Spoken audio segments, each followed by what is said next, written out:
Good morning and welcome to Varthamanam. ഇന്നത്തെ പ്രധാനപ്പെട്ട പത്രവാർത്തകൾ. ഒരൊറ്റ രാജ്യം ഒരൊറ്റ നികുതി, കേൾക്കാൻ ഇമ്പമുള്ള വാക്കുകൾ തന്നെയാണ്. ഒരു പാതിരാ പ്രഖ്യാപനവുമുണ്ടായി GSTയെ സംബന്ധിച്ച്. ചരക്ക് സേവന നികുതി ഈ മാസം 1-ാം തീയതി തത്രപ്പെട്ട് നടപ്പാക്കുകയും ചെയ്തു. ദീപസ്തംഭം മഹാചര്യം നമുക്കും കിട്ടണം പണം എന്ന അടിസ്ഥാനത്തിൽ കേരളത്തിന് ധാരാളം പണം വന്ന് കുമിയാൻ പോകുന്നു എന്ന ധാരണയാണ് ആദ്യം ഉണ്ടായിരുന്നത്. എങ്കിൽ ലാഭം മാത്രമല്ല, അതിന് അനുസൃതമായി ആനുപാതികമായി വലിയ ഛേദങ്ങൾ കൂടി കൊണ്ടുവരാൻ പോകുന്നു GST എന്ന പുനശ്ചിന്തനമോ അല്ലെങ്കിൽ ശരിയായ മനസ്സിലാക്കലോ ഇപ്പോഴാണ് വരുന്നത്. നടന്നു കഴിഞ്ഞപ്പോഴാണ് അതിൻ്റെ അപകടം ആളുകൾ മണത്തു തുടങ്ങിയത്. ഇന്ന് പത്രലോകം അത് നിർലോഭം നമുക്ക് വേണ്ടി പ്രകാശിപ്പിക്കുകയും ചെയ്യുന്നു.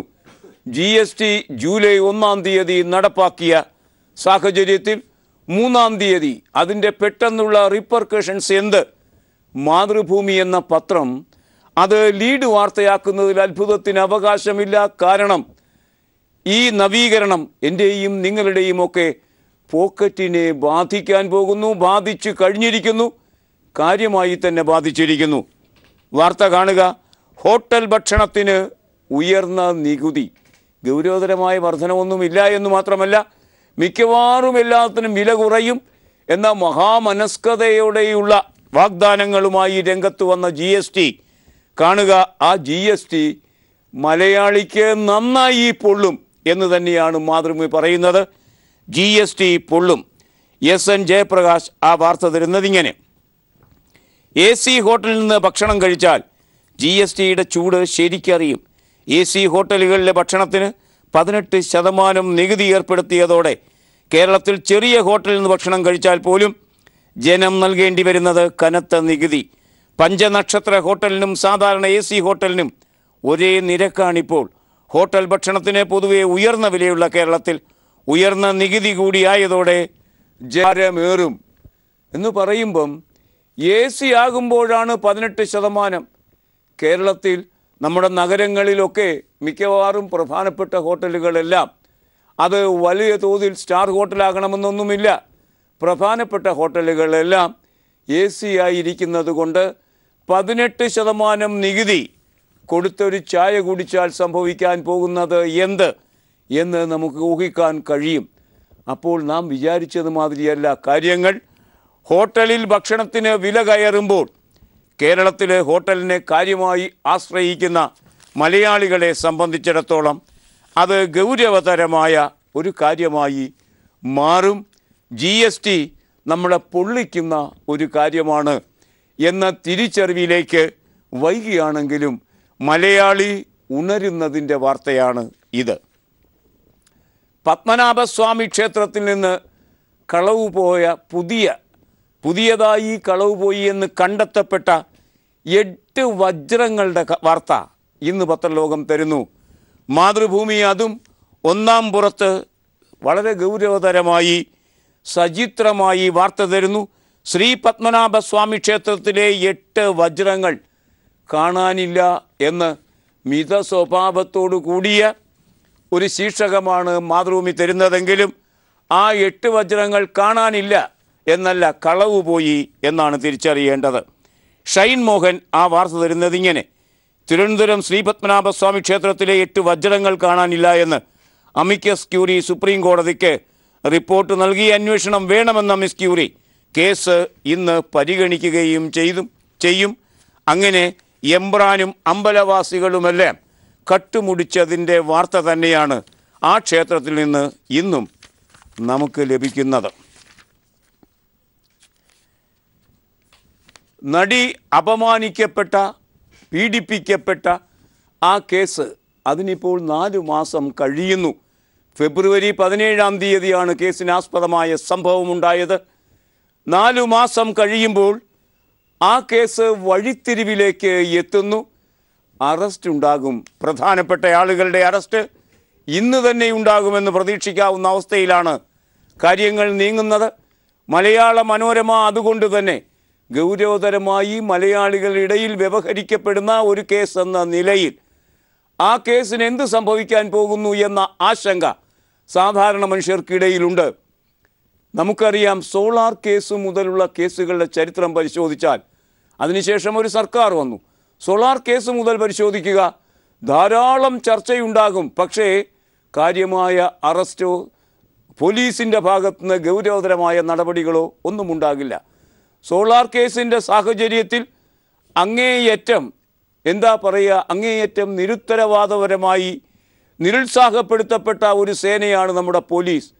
അവിടെ നിന്ന് ഇഴഞ്ഞിഴഞ്ഞാണ് ആ സേന ഇപ്പോഴും ഉണർന്നുകൊണ്ടിരിക്കുന്നത്. സോളാർ കേസിന് ശേഷം നിഷ കേസ് വന്നു. ഇപ്പോഴും സംശയങ്ങൾ ബാക്കിയായിരിക്കുന്നു ആ കേസിൽ. അതിൻ്റെ വിധി ദുർവിധി തന്നെയാണ് എന്ന് ഏകദേശം തീരുമാനിക്കപ്പെട്ടപ്പോൾ ജിഷ്ണു പ്രണോയിയുടെ കേസ് വന്നു. അതും തദൈവ അങ്ങനെയൊക്കെ, ഇതൊക്കെ പുതിയ സർക്കാരിൻ്റെ കാലത്താണ്. ജിഷ്ണു പ്രണോയിയുടെ കേസ് ഭാഗ്യത്തിന് ഈ സർക്കാർ എങ്ങനെയൊക്കെയോ CBIയുടെ പിടിലിലേക്ക് മാറ്റി വെച്ചു കൊടുത്തു. അങ്ങനെ തടി കഴിച്ചിലാക്കി എന്ന് പറയാം. തുടർന്നാണ് ഈ കേസ് വരുന്നത്. അങ്ങനെ വരുമ്പോൾ നമ്മുടെ പോലീസ് ഒന്നിനും കൊള്ളില്ല എന്ന നിലയ്ക്കുള്ള പൊതു രീതികളിലേക്ക്, പൊതുചിന്തകളിലേക്ക് എത്തിച്ചേരും ആളുകൾ എന്ന നിലയ്ക്കാണ് നടിയുടെ ഈ പ്രശ്നവുമായി ബന്ധിപ്പിച്ച, ആ പീഡനവുമായി ബന്ധിപ്പിച്ച കേസ് വഴിത്തിരിവിലെത്തി നിൽക്കുന്നത്. അങ്ങനെ നിരാശയാകാൻ കാണേണ്ട കാര്യമില്ല. അറസ്റ്റ് ഉടനടി ഉണ്ടാകും. മിക്കവാറും ഇന്ന് എരിഞ്ഞടങ്ങുന്നതിന് മുമ്പ് തന്നെ അറസ്റ്റിൻ്റെ വാർത്ത നമ്മെ തേടിയെത്തും.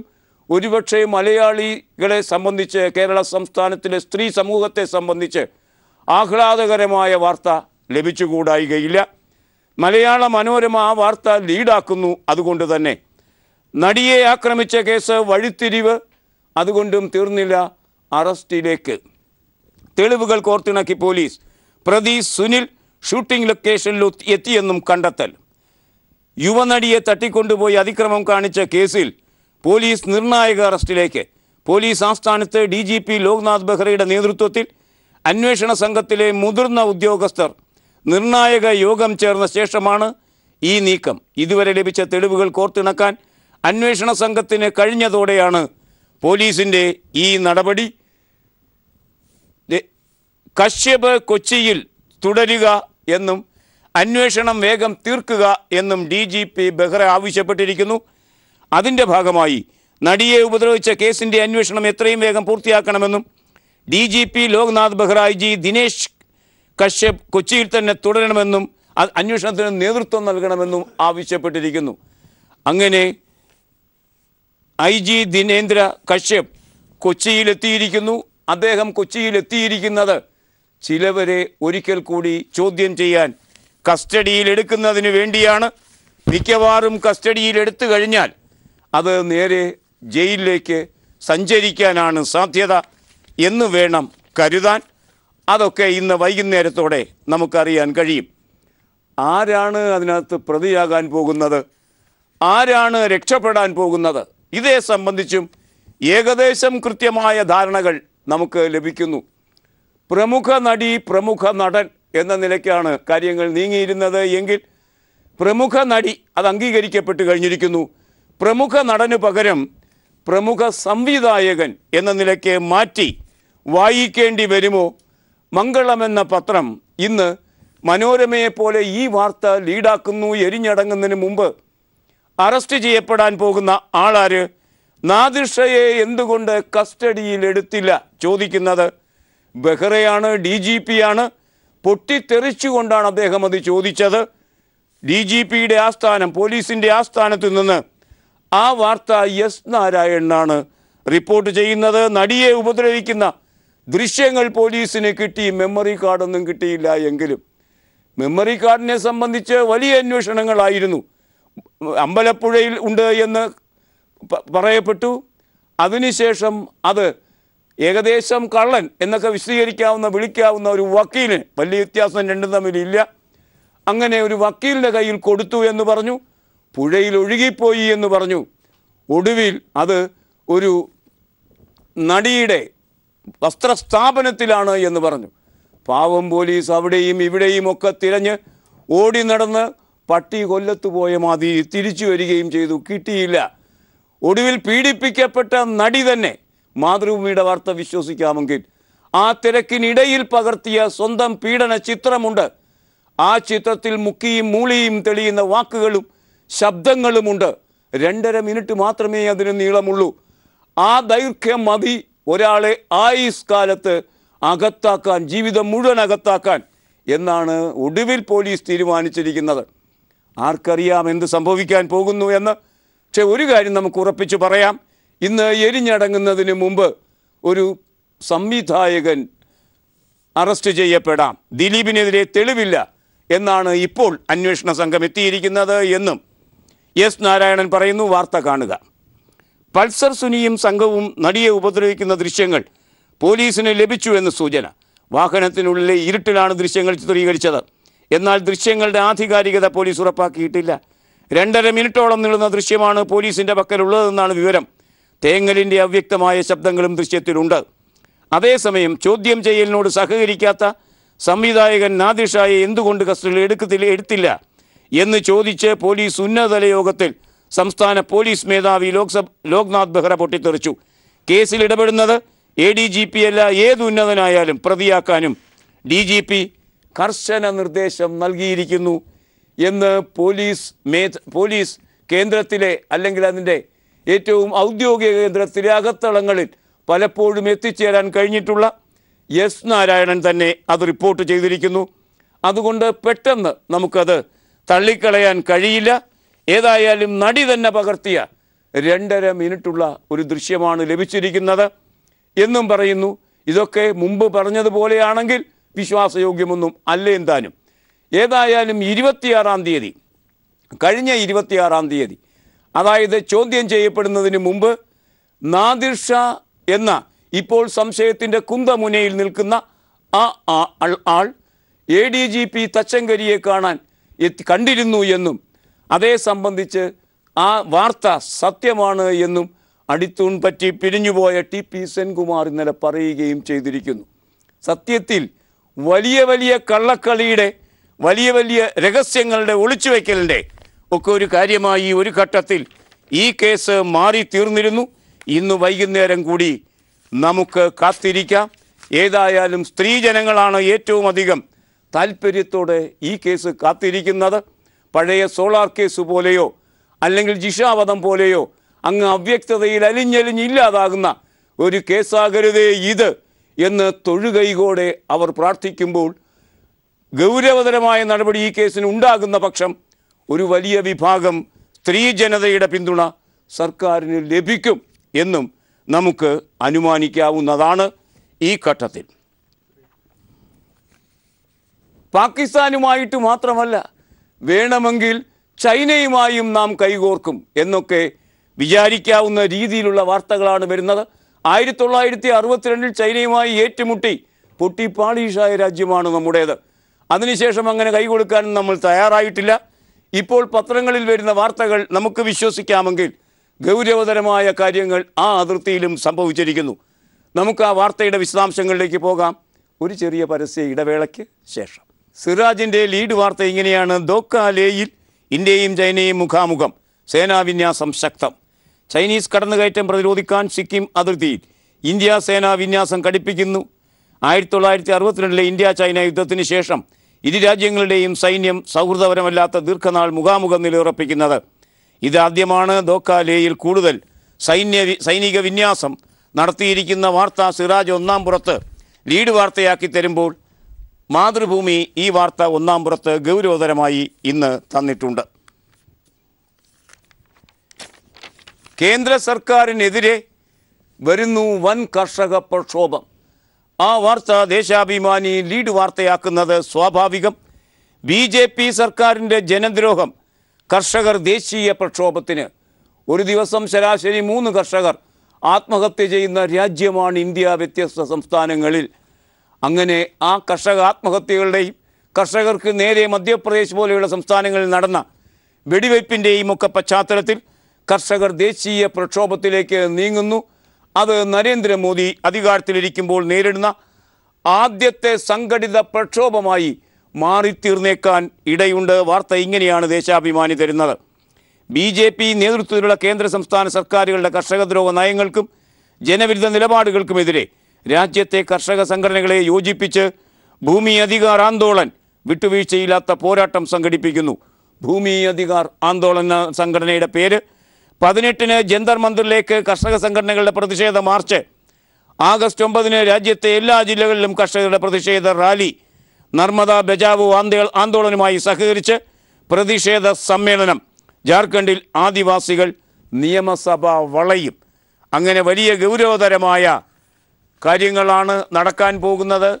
അത് ആഗസ്റ്റ് 9-ന് രാജ്യത്തെ എല്ലാ ജില്ലകളിലും കർഷക ജാഥ റാലി നടക്കും എന്നുകൂടി വാർത്ത വന്നിരിക്കുന്നു.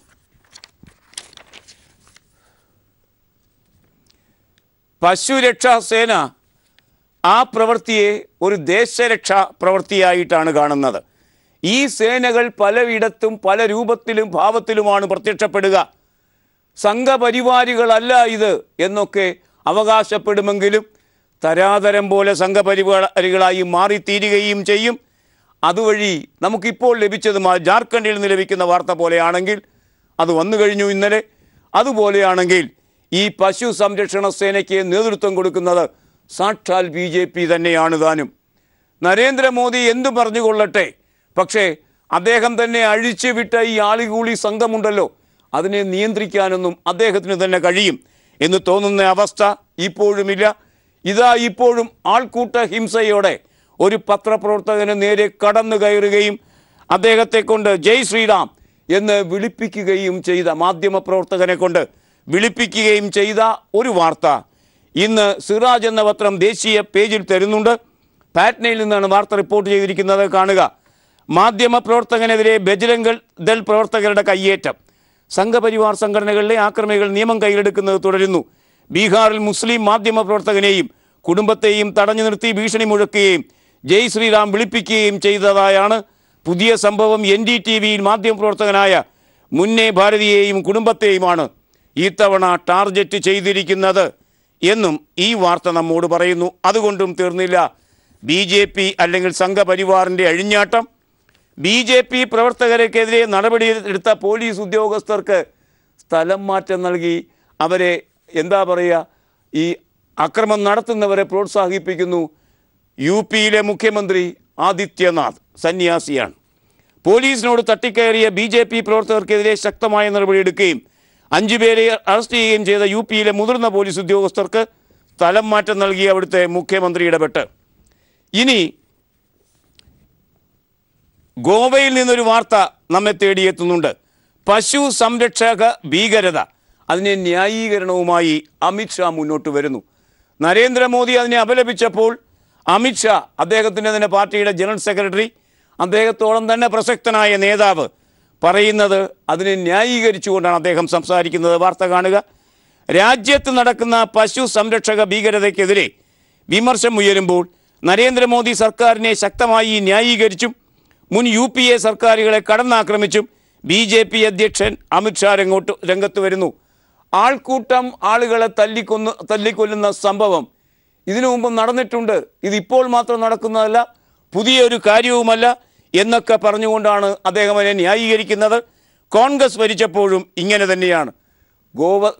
ഗോവയിൽ വെച്ചാണ് അമിത്ഷാ അദ്ദേഹത്തെ സാമൂഹ്യ മാധ്യമങ്ങൾ ഓമന പേരിട്ട് വിളിക്കുന്നുണ്ട്. അമിത് ഷാ എന്നാണ് വിളിക്കുക. കാരണം എവിടെ പോയി തിരിച്ചു പോയാലും അവിടെ അമിട്ട് പൊട്ടും. ആ അർത്ഥത്തിൽ അമിത് ഷാ എന്ന് വിളിക്കപ്പെടുന്ന അമിത്ഷാ അങ്ങനെയാണ് ആ കാര്യങ്ങൾ ഇപ്പോൾ പറഞ്ഞിരിക്കുന്നത്. അടിത്തൂൺ പറ്റി പിരിയുമ്പോഴും PT സെൻകുമാർ എന്ന മുൻ DGP അദ്ദേഹത്തിൻ്റെ സർക്കാർ വിരോധമോ അല്ലെങ്കിൽ വ്യക്തിവൈരാഗ്യമോ ഒന്നും കൈയൊഴിയുന്നില്ല. അദ്ദേഹം പോകുമ്പോഴും പാര വെച്ച് തന്നെയാണ് പോകുന്നത്. കാണുക. തച്ചങ്കരിക്കെതിരെ കടുത്ത വിമർശനവുമായി സെൻകുമാർ രംഗത്ത്. തച്ചങ്കരിക്കെതിരെ കടുത്ത വിമർശനവുമായി സെൻകുമാർ രംഗത്ത് വന്ന കാര്യം മാധ്യമം എന്ന പത്രം 1-ാം പേജിൽ നമുക്ക് വാർത്തയാക്കി തരുന്നു. നമുക്ക് കൗതുകകരമായ ഈ വാർത്തയുടെ വിശദാംശങ്ങളിലേക്ക് പോകാം ഒരു പരസ്യ ഇടവേളയ്ക്ക് ശേഷം. TP സെൻകുമാർ പോകുന്ന പോക്കിന് തച്ചങ്കരിയെ വിശദീകരിച്ചത് കള്ളൻ, വിശ്വസിക്കാൻ കഴിയാത്ത കള്ളൻ. കാണുക. ADGP Tomin J Thachankary police ആസ്ഥാനത്തെ കള്ളനാണ് എന്നും ഫയൽ മോഷ്ടിച്ചു കൊണ്ടുപോയി എന്നും അദ്ദേഹം പറഞ്ഞു. ന്യൂറോ സർജനെ വേണ്ടിയിടത്ത് ഒരു കശാപ്പുകാരനെ വെച്ചതുപോലെയാണ് പോലീസ് ഹെഡ്ക്വാർട്ടേഴ്സിൽ അദ്ദേഹത്തെ വെച്ചിരിക്കുന്നത് എന്നുകൂടി പോകുന്ന പോക്കിൽ അദ്ദേഹം പറഞ്ഞു കളഞ്ഞു. ജേക്കബ് തോമസ് തികഞ്ഞ ഹിപ്പോക്രാറ്റാണ്, കപട നാട്യക്കാരനാണ് എന്നും അദ്ദേഹം പറഞ്ഞു. കർണാടകത്തിൽ മരം വെട്ടുന്നത് അദ്ദേഹം വെട്ടിയിട്ടിട്ട് കേരളത്തിലെത്തി പരിസ്ഥിതി സ്നേഹം പ്രകടിപ്പിക്കുന്ന കപടനാട്യക്കാരനാണ്. കേരളത്തിലെ ചീഫ് സെക്രട്ടറി നളിനോ നെറ്റോ വൈരാഗ്യ ബുദ്ധിയോടെ പ്രവർത്തിക്കുന്നയാളാണ് തുടങ്ങിയ കാര്യങ്ങളാണ് പറഞ്ഞത്. ജിഷ്ണു പ്രണോയിയുടെ കുറിപ്പ് അത് വ്യാജമാണ് എന്നും സെൻകുമാർ പറഞ്ഞിരിക്കുന്നു. അധികാരത്തിലിരിക്കുമ്പോൾ ഒരു രീതി, പിരിഞ്ഞു പോകുമ്പോൾ അതിന് നേരെ എതിരെ ഉള്ള മറ്റൊരു രീതി. ഇന്ന് മാധ്യമത്തിൻ്റെ ഒന്നാം പുറം ട്രെയിനിൽ കുറഞ്ഞ ചിലവിൽ തേർഡ് AC ഇക്കോണമി ക്ലാസ് വരുന്നു എന്ന വാർത്ത തരുന്നുണ്ട്. തേർഡ് AC നിരക്കിനേക്കാൾ കുറഞ്ഞ ചിലവിൽ AC ട്രെയിൻ യാത്രയ്ക്ക് പുതിയ ഇക്കോണമി AC കോച്ചുകൾ ഒരുക്കാൻ കേന്ദ്ര റെയിൽവേ മന്ത്രാലയം തീരുമാനിച്ചു. മുഴുവൻ കോച്ചുകളും ശീതീകരിച്ച പുതിയ ട്രെയിനുകളിലാണ് പുതിയ ക്ലാസ് ഒരുക്കുന്നത് എന്നും ഈ വാർത്ത നമ്മോട് പറയുന്നു. തച്ചങ്കരിയെ സംബന്ധിച്ച TP സെൻകുമാറിൻ്റെ ആ പ്രസ്താവമാണ് ജന്മഭൂമി ഇന്ന് ലീഡ് വാർത്തയാക്കിയിരിക്കുന്നത്. അത് ലീഡ് വാർത്തയാക്കിയ ഒരേ ഒരു പത്രം ജന്മഭൂമിയാണ്. പോലീസ് ആസ്ഥാനത്ത് ഫയൽ മോഷണം ഗൂഢാലോചന, കൊള്ള സംഘമാണോ ഇത് എന്ന് ജന്മഭൂമി ചോദിക്കുന്നു. രാഷ്ട്രീയത്തിൽ താൻ പ്രവേശിക്കുന്നതിനെ തള്ളിക്കളയാനാവില്ല എന്നുകൂടി ഇന്നലെ സെൻകുമാർ പറഞ്ഞിരിക്കുന്നു. അതുമൊക്കെ ഇതിനോട് ചേർത്ത് ചിന്തിക്കേണ്ട കാര്യമാണ് എന്നും തോന്നുന്നുണ്ട്. പരിസ്ഥിതി കാവൽ സംഘം വരുന്നു. പരിസ്ഥിതിക്ക് വേണ്ടി കേരളം ഒരു കാവൽ സംഘമുണ്ടാക്കുന്നു. പഞ്ചായത്തുകളിലാണ് ആ സംഘം വരുന്നത്. വാർത്ത സിറാജ് എന്ന പത്രത്തിൻ്റെ ഒന്നാം പുറത്ത്. പരിസ്ഥിതി പരിപാലനം ജനകീയമായി നടപ്പാക്കൽ ലക്ഷ്യം. CV സാജു ആണ് റിപ്പോർട്ട് ചെയ്യുന്നത്. നടക്കുകയാണെങ്കിൽ ഇത് ഒരു ഇന്ത്യൻ സാഹചര്യത്തിലെ നൂതന പരീക്ഷണമായിരിക്കുമെന്ന് തോന്നുന്നു. പ്രാദേശിക തലത്തിലെ പരിസ്ഥിതി ശോഷണം ഒഴിവാക്കാൻ പരിസ്ഥിതി വകുപ്പ് നേരത്തെ പഞ്ചായത്തുകൾ രൂപവത്കരിക്കാൻ ലക്ഷ്യമിട്ട ജൈവ വൈവിധ്യ പരിപാലന സമിതികളെ പുനരുജ്ജീവിപ്പിക്കുന്നു. പാറമട, മണൽ ഖനനം, മുൻകൂർ പരിസ്ഥിതി അനുമതി ലഭിച്ച വികസന പദ്ധതികൾ എന്നിവ നിയമം ലംഘിക്കുന്ന സന്ദർഭങ്ങളിൽ അത് കണ്ടുപിടിച്ച് റിപ്പോർട്ട് ചെയ്യുന്നതാണ് ഈ കാവൽ സംഘത്തിൻ്റെ ജോലി. നാട്ടുവൈദ്യന്മാർ, കർഷകർ, മത്സ്യബന്ധനം നടത്തുന്നവർ, സാമൂഹിക പ്രവർത്തകർ, പരിസ്ഥിതി പ്രവർത്തകർ, ഗവേഷകർ, അധ്യാപകർ തുടങ്ങി സമൂഹത്തിൻ്റെ നാനാതുറകളിൽ പ്രാതിനിധ്യമുള്ള തദ്ദേശ സ്ഥാപനത്തിൻ്റെ പരിധിയിൽ താമസിക്കുന്നവരായിരിക്കും ഇതിലെ അംഗങ്ങൾ. തദ്ദേശ സ്ഥാപനങ്ങളുടെ പരിധിയിൽ ആയിരിക്കണം അവർ താമസിക്കേണ്ടത് എന്ന നിലയ്ക്കുള്ള ചില റെസ്ട്രിക്ഷൻസും ഈ കാര്യത്തിൽ വരുന്നുണ്ട്. ഇനി ഇന്നത്തെ മുഖലേഖനങ്ങൾ. GST നടപ്പാക്കുമ്പോൾ എന്തൊക്കെയാണ് സംഭവിക്കുന്നത് അതേ സംബന്ധിച്ച ആദ്യ പഠനങ്ങൾ വന്നിരിക്കുന്നു. ഒരു ലേഖനം അതേ സംബന്ധിച്ച് ഇന്ന് രാജീവ് ശങ്കരൻ സിറാജ് എന്ന പത്രത്തിൽ എഴുതിയിരിക്കുന്നു.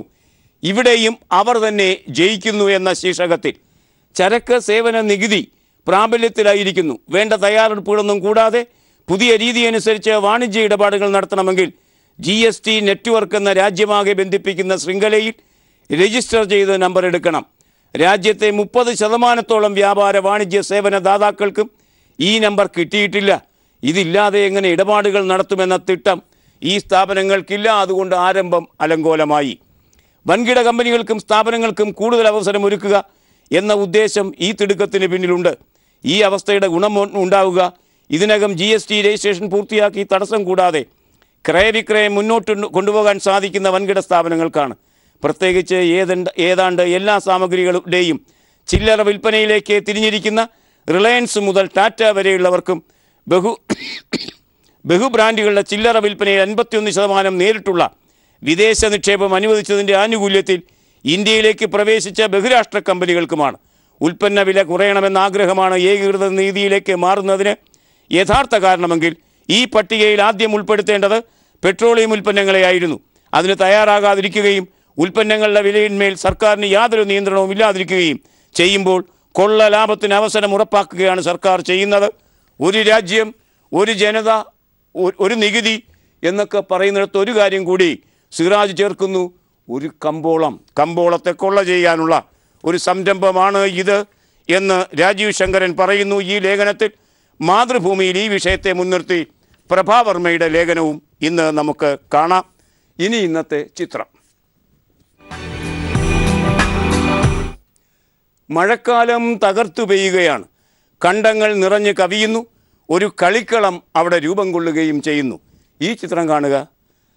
മഴയിൽ വെള്ളം കയറിയ പാടത്ത് തിരിഞ്ഞും മറിഞ്ഞും മാത്രമല്ല കുട്ടിക്കരണം മറിഞ്ഞും കളിക്കുന്ന കുട്ടികളുടെ ദൃശ്യം ഷമീർ ഊർപ്പള്ളി പകർത്തി സിറാജ് അവസാന പുറത്ത് തരുന്നു. ഈ ദൃശ്യത്തോടെ ഇന്നത്തെ വർത്തമാനം സമാപിക്കുകയാണ്. Nice day, good bye.